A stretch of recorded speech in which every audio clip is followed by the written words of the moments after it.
On today's episode of the franchise, Monday, June 5th, the Miami Heat steal Game 2 of the NBA Finals on the road, tying up the series against the Denver Nuggets. We're going to go talk about that game, what the Heat did well, where the Nuggets fell short. MLB Power Rankings for this week. I have a new number one team in the MLB this week. The Tampa Bay Rays have been dethroned, as well as the possibility of LeBron going to the Dallas Mavericks, NBA expansion.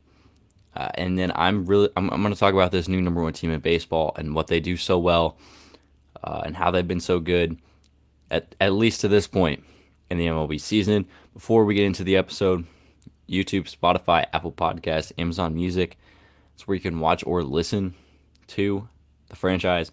You can also find the Twitter, TikTok, and Instagram in the description of every single episode. So the Heat tie up the series of the NBA Finals. They win Game 2 on the road. 3-point victory for them, 111-108 win. The Heat did pretty much everything, not everything, but most of the things that they did bad in Game 1, they corrected here in Game 2. And one of the things I mentioned as to the reason why I think the Heat lost Game 1 was the free throw and three-point shooting. And Miami completely flipped the script here in Game 2 in terms of those two aspects of their game. When it comes to the free throw shooting, remember, in Game 1, Miami shot 2 free throws in the entire game. They made both of them, but they only got to the free throw line twice, compared to Denver getting to the line 20 times.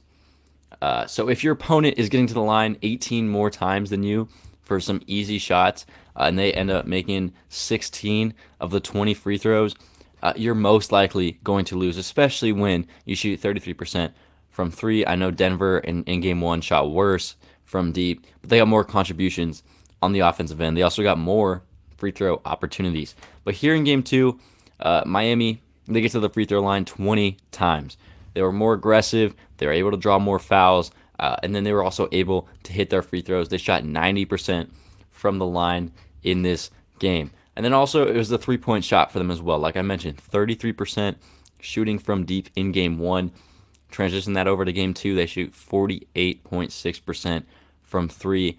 Gabe Vincent with 4 for 6 from 3. He had 23 points in this game for the Heat. He was the leading scorer for them. Butler with 21, 4 rebounds, 9 assists, 7 for 19 shooting. Somewhat of an inefficient game for Jimmy Butler, but he did turn it up when the Heat needed him the most. In the fourth quarter, he made some big shots. He made a very nice corner 3 with the defender like an inch away from him. Hit that 3 in his face in the corner. Jimmy Butler was actually pretty good in this game. Bam has been amazing so far these finals. 26 points in Game 1, 21 points here in Game 2, also with 9 rebounds and 4 assists. Bam has been incredible. And when you look back at what he did in like the Eastern Conference Finals, he never really had these games, right? He wasn't the best offensive player on this Heat team, and so far through these first 2 games, he's pretty much been the first or at least the second best player offensively for the Heat. Max Strus 4 for 10 from 3 with 14 points, and then Duncan Robinson had 10 points, 2 for 3 from the 3-point range. All of those 10 points coming in the fourth quarter for the Heat. On the other side of the ball, Denver, Jokic 41 points, 11 rebounds, 4 assists in this game. Murray had 18 points. He shot 7 for 15, 3 for 8 from deep. Gordon with 12, Bruce Brown with 11. And then I think the most disappointing player between both teams in this game was Michael Porter Jr. He shot 2 for 8 from the field, 1 for 6 from 3. He ended the game with 5 points, and he played 26 minutes. As a guy on the Denver Nuggets who's the third best player, arguably, he's on a deal where he's paid $100+ million. To be able to only put up 5 points in Game 2 of the NBA Finals at this point is not acceptable. It cannot happen for this guy, right? If he's going to have this performance in a regular season on a Tuesday night, that is okay. That is acceptable. I mean, obviously you don't want that, but that's when you can allow these kind of performances to happen. When you're the third best player on a team making $100+ million, and it's game 2 of the NBA Finals, and you put up this kind of performance. It's very disappointing if you're the Denver Nuggets and this coaching staff, and it really makes you wonder what you're going to do if he continues to play like this, because obviously you're not going to bench him, right? He's your third best player. He's a very impactful player to this team, but you're not going to bench him. But if he has another performance, if he comes out in game 3 and plays like this again, he's not getting 26, 30 minutes in game 4 and game 5, 6 and 7, if we get there, right? So Porter Jr. was absolutely a disappointment in this game. The other storyline from this game, it's got to be the the Jokic scorer versus passer storyline, because Jokic had 41 points, 11 rebounds. He only had 4 assists in this game. You look at what he did in game 1, 27, 14 assists in game 1. And now we're talking about, do you allow Jokic to get his teammates involved? Do you allow him to pass the ball? Do you allow him to have others score? Or do you force Jokic and let Jokic be the dominant offensive player for this Nuggets team? And you could argue that Miami did the right thing. They allowed Jokic to get his own, to score 41 points in this game. And then the Heat forced him to do that. They shut down Jamal Murray pretty much. I mean, he 7 for 15. That's not super efficient. It's right below 50% from the field, 3 for 8 from 3. But he didn't have those performances like he had in the Western Conference Finals, or let alone like he did in Game 1 where he had 26 points and shot 11 for 22. You shut down Aaron Gordon, Bruce Brown. You obviously shut down Michael Porter Jr. He was horrible in this game. And you also shut down KCP. So you were able to eliminate everyone surrounding Jokic and just letting Jokic get his own. Because, Steve Kerr said this on Draymond Green's show, I think it was today or last night, that Jamal Murray is pretty much the head of the snake for this Denver team. Jokic is going to score. He is going to get rebounds. He is going to be the best player in the world. There's no stopping that. It is, can you stop? And can you eliminate Jamal Murray, Aaron Gordon, Bruce Brown, Michael Porter Jr., and then obviously, if you eliminate those guys, you still have to get your own on offense. You have to be able to hit shots, get to the line. And that's exactly what Miami did in this game. They were able to eliminate the help that Jokic has while also getting to the free throw line, shooting 48% from 3, and then getting nice offensive contributions from Gabe Vincent, from Max Strus, from Duncan Robinson in the fourth quarter, Jimmy Butler, and Bam, both with 21 points. The Heat played great in this game. They really did. Look, Denver's 0-3 when Jokic has 40-plus points. So, I mean, that stat alone, small sample size, but it does kind of back up what was just said, right? That if you eliminate the others and let Jokic score, you might have a better chance of winning compared to how the Heat played in Game 1. Now, the Nuggets from the get were sloppy. They missed assignments. It just didn't seem like they had all that much dog in them compared to the Miami Heat. But I'm not going to overreact to this win for the Heat. Obviously, they won a game in Denver. That no team has done that yet this postseason run. No team has been able to win on the road in Denver. No team has won in Denver yet this postseason. That ends their streak of home playoff wins. They haven't lost at home since March 30th. So Miami goes in there and wins a game in arguably the hardest place currently in the NBA to win a game. And I'm not going to overreact and say that this series has completely changed and that the Heat are going to now win this series until they go up 2-1 or 2-2 and they really prove something here. I will still say Nuggets in 5. All right, MLB Power Rankings, and then we're going to do some LeBron talk and some NBA expansion discussion. Or actually, we'll save the Power Rankings for the end. LeBron to the Mavericks report today that Kyrie has been recruiting, or at least trying to recruit, LeBron to join the Mavericks this offseason. Obviously, LeBron would have to request a trade to do so. I mean, I'm not really going to give this that much light, right? It's not going to happen. I think there's a 0% chance that this happens, right? The Mavericks, they don't have the assets to trade for LeBron. It's nearly impossible to make the money match. Um, and then also just imagine this team. Let's say LeBron does join the Mavericks. He gets traded to Dallas. Kyrie, LeBron, Luca. I don't see how this team is going to work in any way. Offensively, they're going to be able to score, but defensively, this team is going to allow 200 points per game because they're going to have no pieces surrounding these three of LeBron, Kyrie, and Luca. They're going to be able to defend, going to be able to hit shots, hit threes, and then obviously the most obvious thing is play defense. That's why the Mavericks, when they traded for Kyrie last season, got significantly worse. It wasn't because Kyrie doesn't fit next to Luca. They played great offensively. They're one of the best offensive teams in the league once Kyrie got to Dallas with Luca.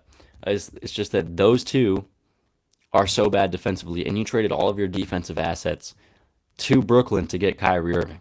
So getting LeBron is not going to solve any problem for the Mavericks. It's just going to create more, especially since LeBron. I mean, he's one of the more ball dominant players in the league. I know he is.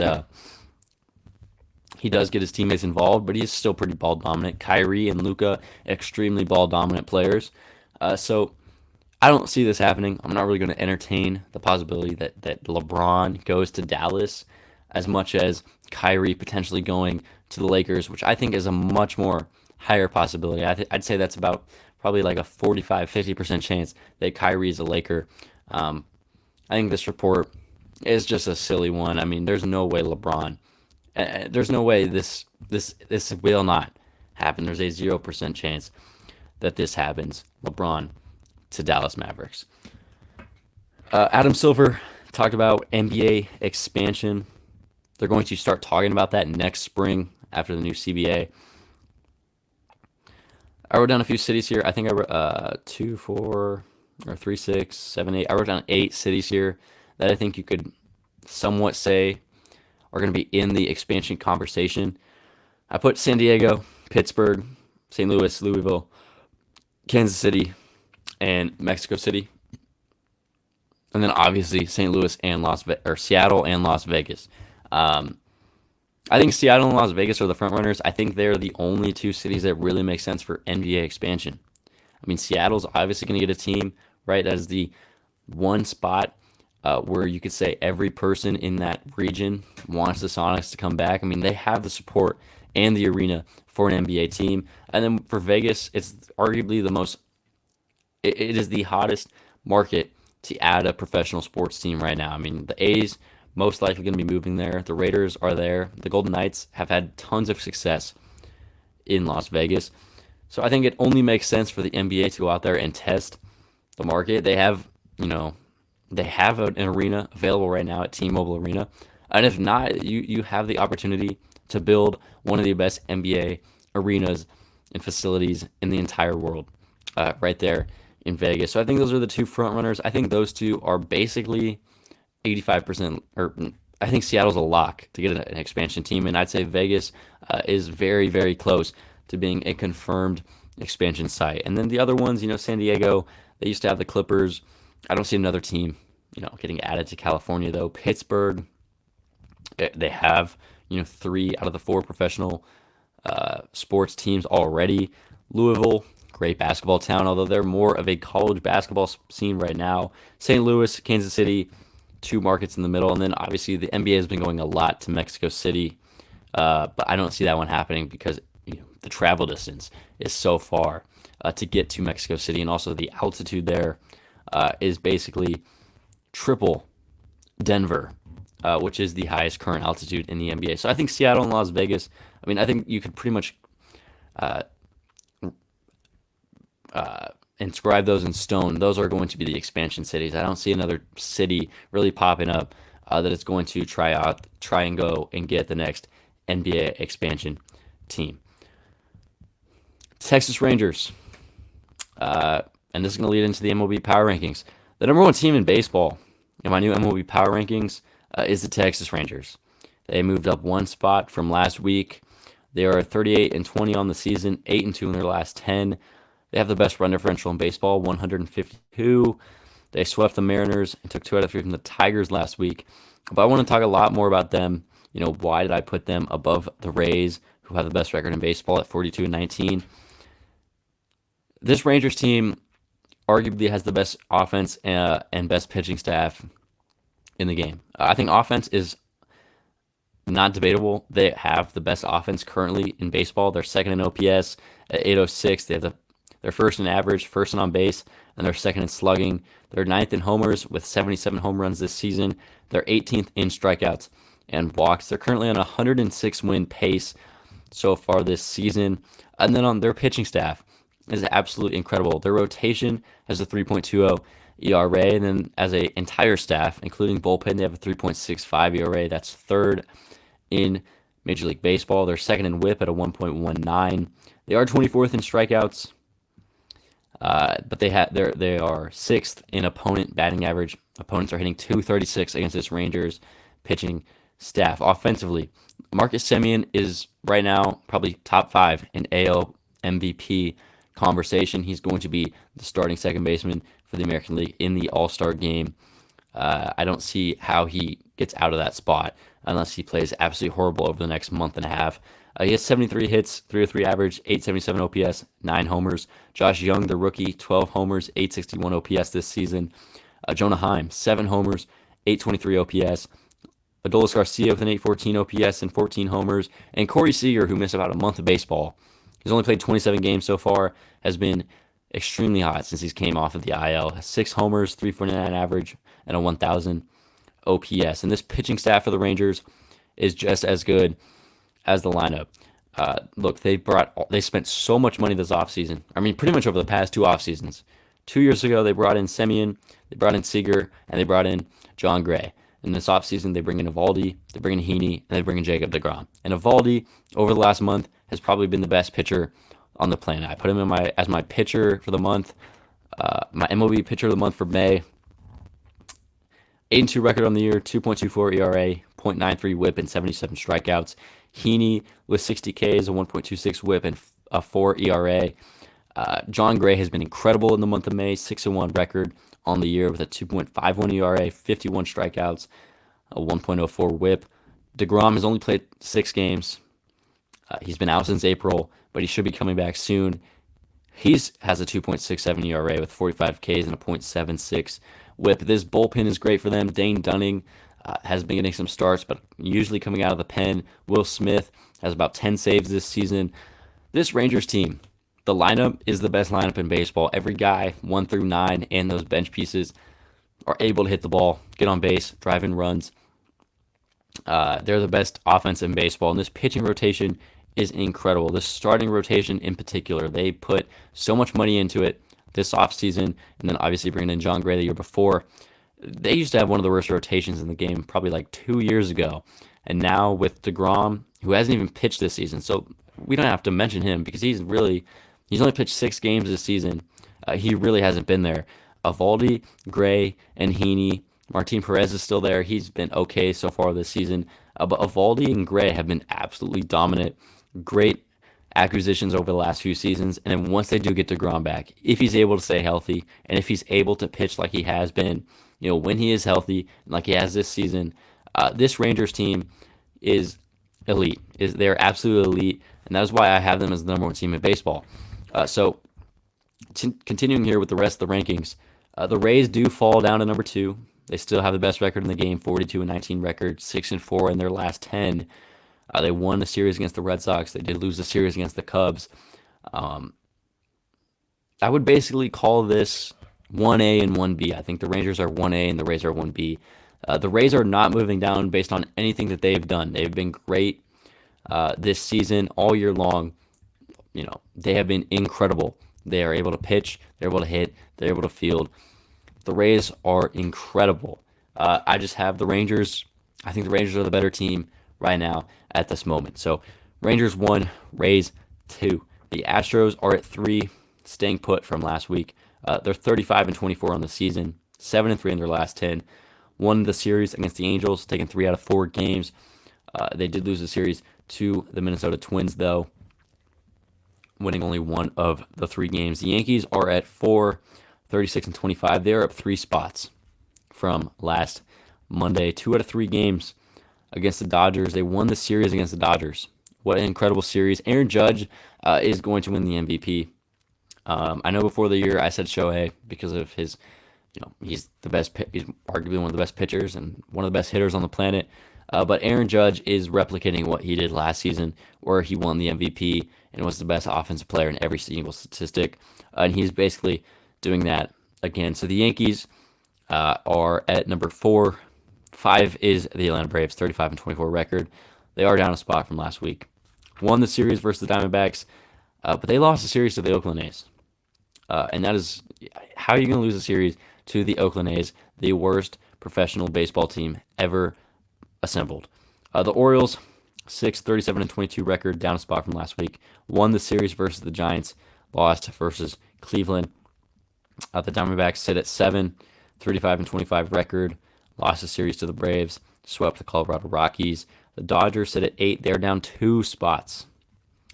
They lost the series to the Yankees and won the series versus the Nationals.